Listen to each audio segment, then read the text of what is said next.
तो मैडम पहला सवाल आपसे ही बनता है, 1 महीने हो गए, 1 महीने की जो आपकी पूरी जर्नी है उसके बारे में चंद लाइनें मैं चाहूँगा, क्योंकि तमाम तकलीफ़ों को आपने इन 1 महीने में झेला है। क्या बिल्कुल बिल्कुल सही कहा। धूप भी देखी, तूफ़ान भी देखा, बारिश भी देखी, लेकिन सबसे बड़ी चीज़ है हमले। वही उसी पे आ रही हूँ। हमले भी देखे। वही सर, कुछ भी कर लें, ये कितना भी प्रताड़ित कर लें, हम यहाँ से ना डरेंगे, जैसे साहब ने कहा, ना झुकेंगे, ना हटेंगे, ना डरेंगे। ये दम देखो, सामने से कोई वार कर दे ना, तो सेल्फ डिफेंस में मैं इतनी गारंटी देती हूँ कि जिस हाथ से उंगली से आप हमें छुएंगे ना, वो उंगली वापस नहीं लेके जाएंगे, वो हाथ वापस नहीं लेके जाएंगे। लेकिन अगर आप पीछे से वार करेंगे ना, इनके गद्दार, इनके जो दलाल आ रहे हैं ना, सविता रॉय के गुंडे, वाइस चांसलर साहब जो लोगों को भेज रहे हैं गुंडों को, वो पीछे से वार कर रहे हैं, वो पीछे से हमला कर रहे हैं। जैसे अभी कुछ दिन पहले हम यहाँ बैठे थे, 3 दिन पहले की बात है, हमारा मन चल रहा था, एक प्रोटोकॉल होता है हर जगह का, आपको कोई बात रखनी है आप आके बोलें, आप टीम से बात करें। वो बंदा निहत्था, उसकी वीडियो फुटेज सब हमारे पास, हम कंप्लेन करा चुके हैं, हमें कंप्लेन रिसीविंग नंबर भी मिल चुका है, if I am right Ashutosh, receiving number भी मिल चुका है, लेकिन अभी तक FIR नहीं हुई। निहत्था बंदा ना, उसके पास बाइक है, मतलब निहत्था इन द सेंस, ना बाइक है, ना स्कूटी है, ना स्कूटर है, हाथ में 2 हेलमेट पकड़ी है। वो किसान आंदोलन वाला मुझे दौर याद आ गया, जब गुंडों ने अटैक करना था गाजीपुर बॉर्डर पे RSS के लोगों ने, तो वो हाथ में हेलमेट पकड़ के, एक हेलमेट पहनी थी, एक हाथ में थी और एक हाथ में रॉड थी। वो हमारे सामने का वो मुझे दृश्य दोबारा याद आ गया। उनके पास ना स्कूटर था, ना बाइक थी, ना कुछ था, सिर में हेलमेट थी कि अपना डिफेंस हो जाए, और एक हेलमेट सिर में मार दे और एक रॉड मार दे। वही वो करते करते यहाँ मंच पे चढ़ा आ गया।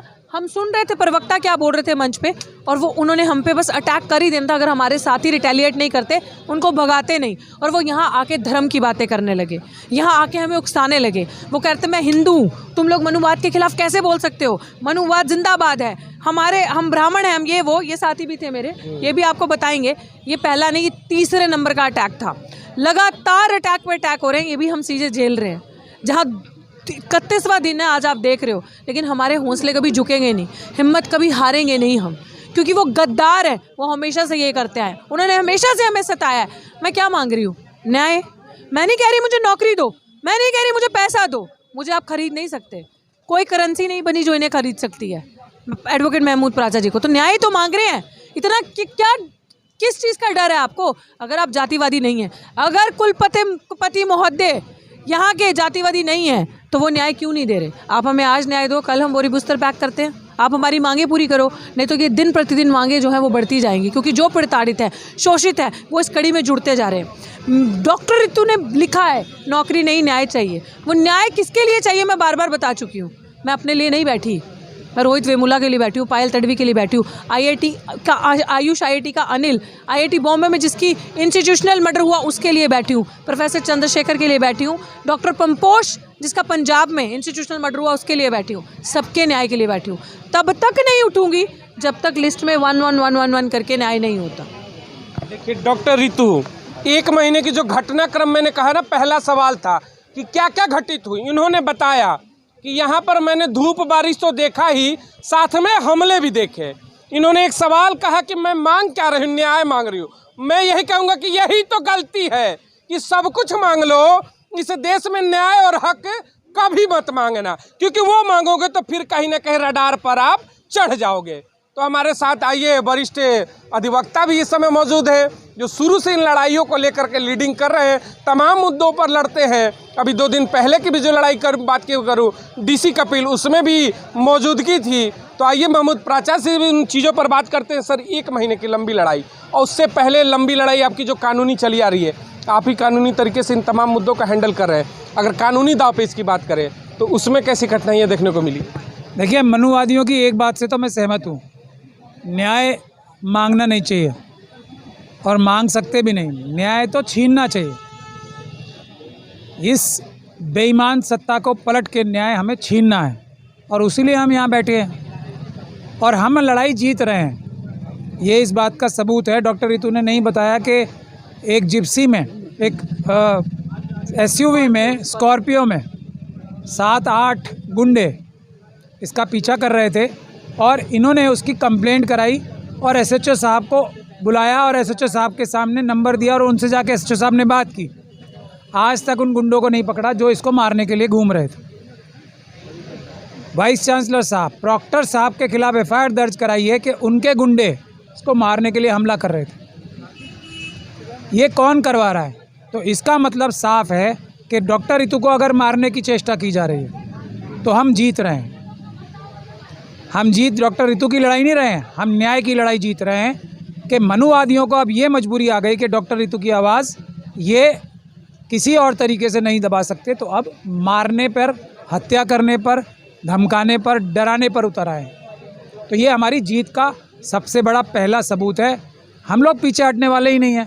तो अब मनुवादी तय कर लें कि अम्बेडकरवादियों के सामने उन्हें सर झुकाना है या संविधान के रास्ते से हम लोगों को उनका सर जो है, जिन लोगों ने कत्ल किए हैं उनको फांसी चढ़ाना है। जिन लोगों ने हम लोग संविधान के रास्ते से चल के जिन्होंने अपराध किए हैं उनके हाथ में हम लोग हथकड़ी लगा के जेलों में भिजवाएंगे। देखिए, दिल्ली का धरना, एक सवाल उठता है। मैं यूनिवर्सिटी के गेट पे का लगातार जो धरने के बार बार मैं जिक्र करता हूँ, भाई देश की राजधानी है, दिल्ली है, पूरे देश की निगाहें इस पर होती हैं। डीसी कपिल दलित समाज से जुड़े हुए जो ठेकेदारी हटाओ प्रथा को लेकर के लगातार देश भर में मूवमेंट करते हैं। ठेकेदारी का मीनिंग आप कहिए कि आपको फिर से बंधुआ मजदूर बनाया जाता है, जब रखो जब कहूँ बाहर जाओ। वहीं दूसरी तरफ डॉक्टर रितु दोनों ही सामाजिक न्याय की लड़ाइयाँ लड़ रही है, अपने से ज़्यादा दूसरों को न्याय का एक लकीर देना चाहती है और दोनों के साथ सेम कहानी होती है। एक कहती है कि किसी को गिरफ्तार करो तो होता नहीं है और दूसरे को घर से गिरफ्तार कर ले जाते हैं, जिसके ऊपर एफआईआर नहीं और जिसके ऊपर आधा दर्जन से अधिक आईपीसी दर्ज है। डॉक्टर सविता राय, पुलिस दरवाजे पे नहीं जाती और डॉक्टर कपिल को सोने नहीं देती, घर से उठा लेती है। ये क्या है? मनुवाद। यही तो मनुवाद है, यही तो वो अन्याय है, यही तो वो बेशर्मी और जलालत है जिसके खिलाफ हम सब लोग आवाज़ उठा रहे हैं। डॉक्टर रतनलाल को भी ना भूलें। डॉक्टर रतनलाल को भी ना भूलें। डीसी कपिल साहब को भी अदालत ने तुरंत, देखिए हम लोगों ने बहस की कल उनकी, और बेल किस तरह दी है। आम तौर पे बेल मिलती है कैसे कि कोई उसका जामिन होता है, पर्सनल बॉन्ड पे अदालत छोड़ रही है और दिल्ली पुलिस के भ्रष्ट अधिकारी उनको बगैर एफआईआर के अरेस्ट कर रहे हैं। यही लड़ाई लड़ रहे हैं हम, यही मनुवाद है। यही मनुवाद सिर्फ SC ST OBC और माइनॉरिटीज़ के खिलाफ ही काम नहीं कर रहा है। किसी भी गरीब, किसी भी महिला, किसी भी प्रताड़ित को प्रताड़ना करने के लिए मनुवाद ही मूल मंत्र है और अम्बेडकरवाद इंसाफ और बराबरी के लिए मूल मंत्र है, इसको हराने के लिए। देखिए मैडम, मैं एक आपसे सवाल इस बात पे लेना चाहूँगा। आपका जिनके ऊपर चार्जेज है, आरोप है कि डॉक्टर सविता राव जो हैं, प्रिंसिपल है दौलत राम की, आधा दर्जन से ऊपर आईपीसी की धाराएं दर्ज हुई। डॉक्टर कपिल की बात करें, डीसी कपिल की, तो उनकी देखिएगा उनके ऊपर कोई चार्जेज नहीं, जिसकी उन्होंने कल जमानत करा है, एफआईआर तक नहीं है। उनको घर से उठाया जाता है और जिनके ऊपर दर्ज है उनको स्वागत किया जाता है। तो हाँ, डॉक्टर रतनलाल, उनके ऊपर कौन सा अपराध था? एक झूठा मुकदमा दर्ज कराया जिसमें अरेस्ट ही नहीं हो सकता और उनको अरेस्ट कर लिया। तो इसमें एक गाने की कहावत ही चले, झूठा ही सही, तो झूठा ही सही उन पे एफआईआर तो हुआ। यहाँ तो एफआईआर भी नहीं है, डीसी कपिल को घर से उठाते हैं और आपने तो आधा दर्जन से अधिक मुकदमे दर्ज कराए, फिर भी गिरफ्तारियाँ नहीं होती। तो दोहरा चरित्र, यही विश्वगुरु है क्या? यही हिंदू राष्ट्र है क्या? यही अखंड भारत है क्या? यही वसुधैव कुटुंबकम है क्या? बिल्कुल, बीजेपी का, संघियों का यही वासुदेव कुटुंबकम है। यही आप ध्यान रखें। ये चीज़ आप, अच्छी बात है पत्रकार साहब, आपने जवाब अपने सवाल में दे दिया। मैं बार बार ये चीज़ कह रही हूँ कि आपने खुद कहा कि उन पे एफआईआर नहीं है, क्योंकि ये जाति जो है ना कभी नहीं जाती। यहाँ डॉक्टर रतनलाल, यहाँ डीसी कपिल जी, दोनों ही किस समाज से आते हैं आपको अच्छे से पता है। और ये जो मैं किस समाज, हाँ, मैं किस समाज से उस पर भी आ रही हूँ। और ये जो क्रिमिनल है, इसको प्रिंसिपल कहना बंद करो। ये क्रिमिनल सविता रॉय, इस क्रिमिनल, ये गुंडी हैं। इस क्रिमिनल का पुराना इतिहास रहा है ये सारी चीज़ें, ये चलन करने का, जो चार्जशीट में अगर आप पढ़ेंगे आपको पता चलेगा। ऐसी ऐसी संगीन धाराओं के अंदर इनके ऊपर चार्जशीट है। वही डीसीपी साहब नॉर्थ के मॉरिस नगर थाना जिनका पड़ता है, इन्हीं डीसीपी साहब ने रातों रात डॉक्टर रतनलाल को झूठी एफआईआर जो हुई उस पर गिरफ्तार किया।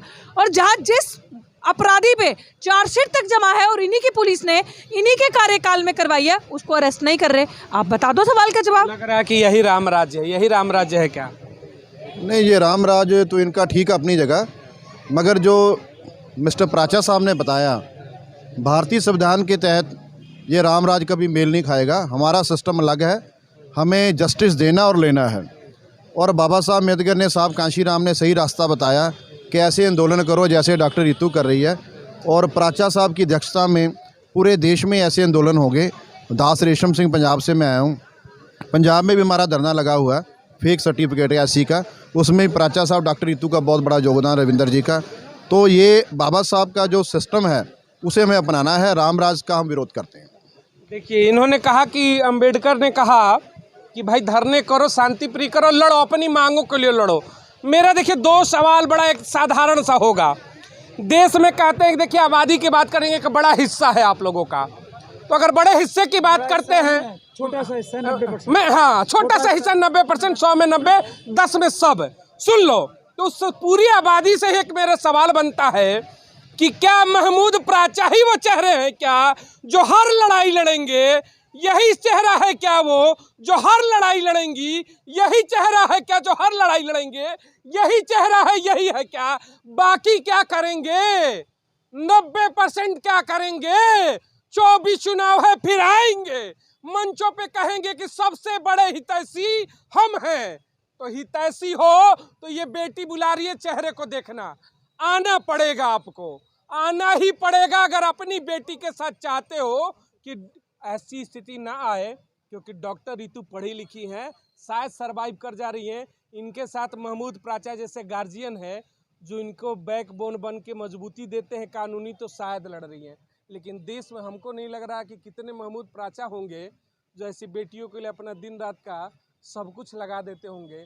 उनके लिए क्या होगा सर? उनके लिए भी तो कुछ होना चाहिए ना। देखिए, ईमान वाले मुट्ठी भर लोग ही लाखों करोड़ों पे भारी पहले भी रहे हैं, आज भी रहेंगे। बाबा साहब डॉक्टर भीमराव अम्बेडकर के साथ कितने लोग थे? हम तो उनके बराबर एक ज़र्रा बराबर भी काम नहीं कर रहे ना। उन्होंने तो पूरे देश में सबको एक वोट दे दिया।